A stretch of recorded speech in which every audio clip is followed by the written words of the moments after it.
My gaming PC is so powerful, the UPS alarms were going off. So I have to deal with this.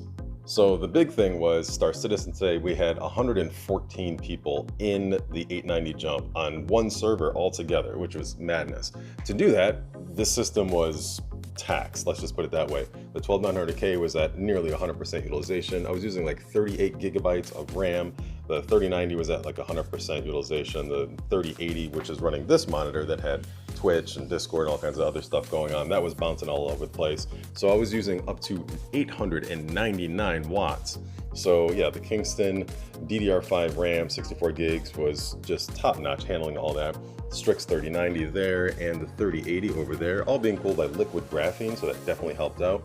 So the 12900K was at 79 degrees Celsius, the 3090 55 degrees, and the 3080 43 degrees right there. So the alarms are going off on this UPS unit because it's a 1350 VA, so I'm going to upgrade to the 1500, which is this dusty boy right here. That's powering the EK Fluid Gaming Vanquish 295 that has the 5950X, 64 gigs RAM, and the RTX 3090 up here. So basically just going to swap these out. So this ultra wide is a Dell 34-inch 144 hertz display, and the colors are very, very nice with this one. It is a gaming monitor by Dell. So after I swap out those UPS units, my next project is working on Deep Blue now. Stay tuned. Drop a follow for more.